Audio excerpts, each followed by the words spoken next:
Mahkamah Rayuan tidak membenarkan permohonan Datuk Seri Najib Razak untuk menangguhkan tarikh keputusan bagi rayuan sabitan dan hukuman yang dikenakan terhadapnya membabitkan kesalahan menyeleweng RM42 juta dana SRC International Sdn Berhad yang dijadualkan pada 8 Disember ini.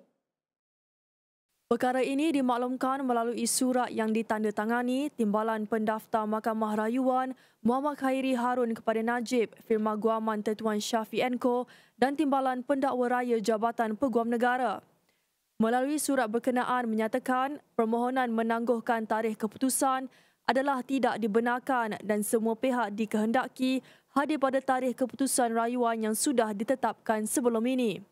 Beliau memohon untuk menangguhkannya ke tarikh selepas 13 Disember kerana bekas Perdana Menteri ini perlu menjalani kuarantin di rumah sekembalinya dari Singapura.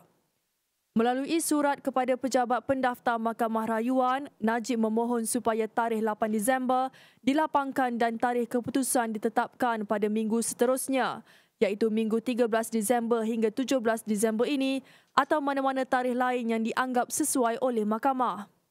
Permohonan dibuat kerana beliau selaku perayu akan berada di Singapura untuk melawat anak perempuannya Noriana Najwa yang melahirkan anak kedua sehingga 5 Disember ini.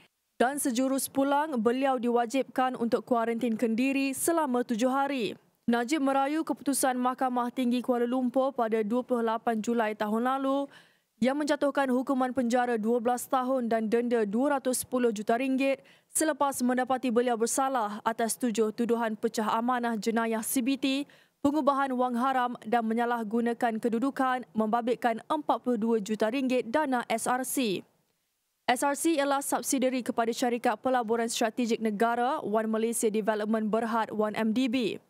Hakim Mahkamah Tinggi Muhammad Nazlan Muhammad Ghazali menjatuhkan hukuman penjara 10 tahun ke atas Najib bagi setiap pertuduhan pecah amanah dan pengubahan wang haram yang masing-masing 3 tuduhan serta penjara 12 tahun dan denda RM210 juta atau penjara 5 tahun bagi tuduhan menyalahgunakan kedudukan.